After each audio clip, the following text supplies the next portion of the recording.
Nosso primeiro entrevistado vai ser uma pessoa muito especial por vários motivos. O primeiro deles é que ele é professor. Eu amo os professores, porque eles proporcionam o engrandecimento do mundo. Com vocês, Sérgio Celli Laurinavicius.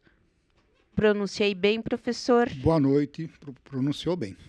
Celli, italiano. Celli, italiano. Laurinavicius, Lituano. lituano. Aceita um copinho d'água? Aceito, obrigado. Eu vou te servir. Um momentinho.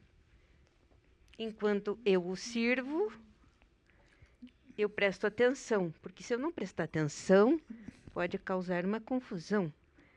Sérgio, ou melhor, professor Sérgio. Obrigado. De nada. Eu também vou tomar um golinho.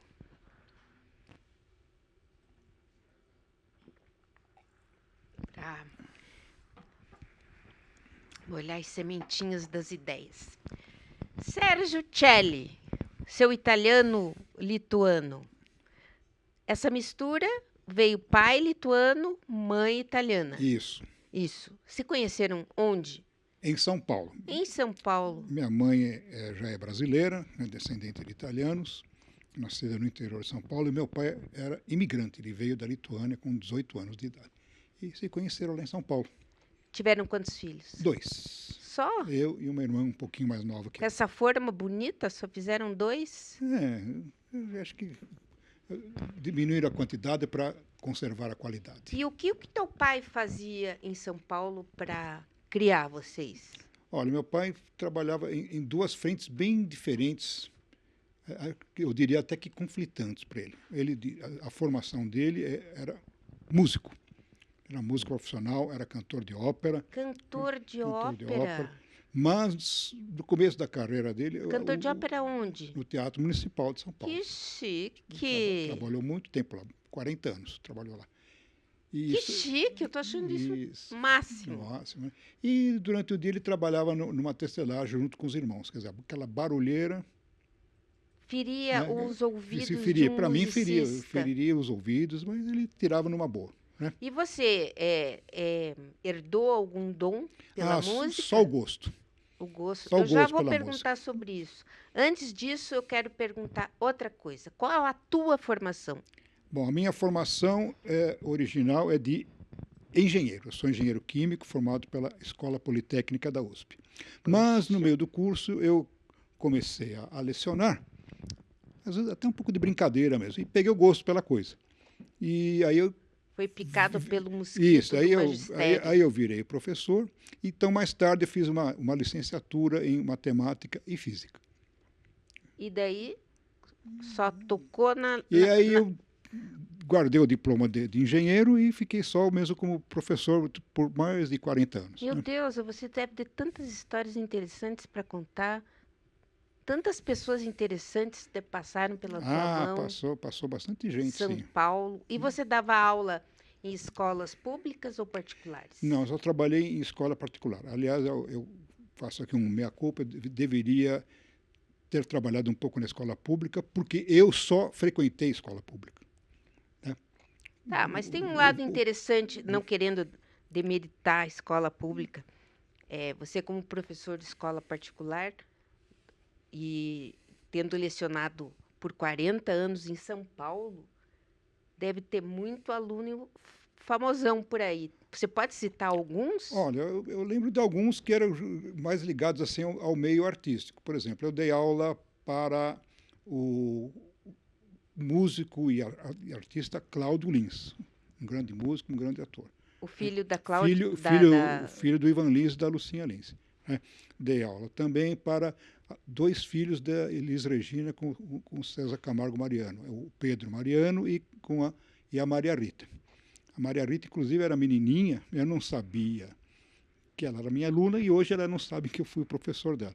Mas, além disso, teve o Leonardo Stefanini, diretor de teatro, filho do Fulvio Stefanini, e bastante gente que são anônimos, famosos e importantes para o nosso Brasil. Claro, sem dúvida nenhuma. Não há nenhum famoso, nenhum importante nenhum homem da ciência, da arte, da música, que não tenha passado pela mão de um professor. Mas nos conte esse seu amor pela música. Eu sei que teu pai era cantor de música clássica na Orquestra Municipal de São Paulo, escrevia partituras. Isso. Mas você canta? Não, não canto. Você escreve música? Não, não escrevo música. Você toca música? Olha, eu estudei piano, mas sou péssimo. Você toca música? Não, não toco. E aonde que esse teu amor pela música, essa tua descendência da música aflora? Eu acho que deve ser praticamente genético, né? Por causa que o meu pai, como eu disse, ele era cantor e minha mãe acompanhou muitas vezes ele nos seus concertos. Inclusive, um fato pitoresco aqui, que está mais para folclore, mas vale a pena ser citado. Eu fui gerado no Rio de Janeiro. Quer dizer, eu sou carioca de geração, digamos assim. Meu pai foi fazer uma temporada lá no Municipal do Rio de Janeiro e foi lá que as coisas rolaram. Eles já estavam casados, mas foi lá que as coisas rolaram. Então, e aí eu na vida intrauterina eu já escutava música, né, e peguei o gosto por aí. Né? E como é que a música se reflete na tua vida? É isso que eu quero saber. Eu ouço o tempo inteiro, invisto todo o dinheiro que é possível em música, né? Mas música que eu escuto. Né? Eu compro muitos discos, né? Compro muitos aparelhos de som. Né? Você é um colecionador, um musicólogo, entende de música. Eu ouvi dizer que você ouve um trecho de uma música clássica, você identifica a gravação, aonde foi gravado, o maestro, o trecho. Depende, às vezes sim. Normalmente eu identifico bem o autor, né, a obra, e às vezes por conhecimento maior, eu sei, isso aí foi gravado em tal lugar, etc. Mas não é sempre. Né? E qual é o tipo de música que você mais curte? Olha, eu tenho os dois principais, que é a música clássica, ou erudita, né, que eu prefiro chamar, e o rock. Né, e o rock. Mas gosto também muito de MPB, música popular brasileira, gosto muito de jazz, né, gosto também de música étnica do mundo, né, música folclórica do mundo, mas as preferências são essas, o clássico e o rock. E é possível conciliar esses dois gostos? É possível, sim. Inclusive, ainda tem alguns grupos que fazem isso, chamado rock progressivo, que usavam muitos elementos da música erudita na sua. Você pode me citar um desses grupos que você gosta? Por exemplo, eu cito um grupo inglês chamado Genesis, tem um outro grupo que é mais para música folclórica, que é o Jethro Tull, né? E por aí vai. Uma banda viria ao Brasil bem na época em que eclodiu a famigerada pandemia. Qual era o nome desse grupo? É um grupo inglês chamado Renaissance. Então eles estão juntos desde lá o começo dos anos 70. Originalmente era inclusive um grupo de rock mais pesado, mas houve algumas mudanças, mas o fundador ficou e optou por esse caminho da música, digamos assim, progressiva. E eles eram para ter vindo fazer uma turnê no Brasil em 2020. Só que por causa da pandemia foi adiada. Quem sabe agora esse ano se concretiza. Agora vai ficar uma dica. Dica, hein? Pessoal, ouçam uma música desse grupo para vocês conhecerem.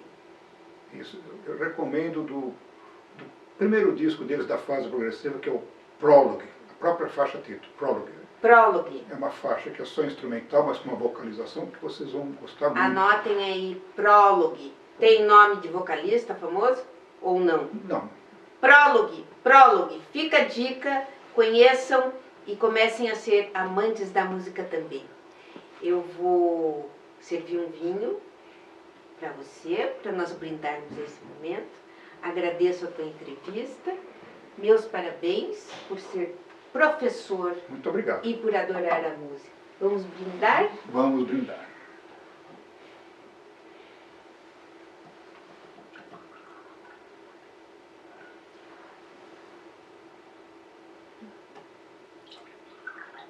Merci, cavaleiro.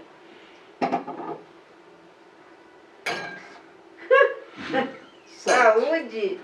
Saúde! Saúde. Até o próximo programa.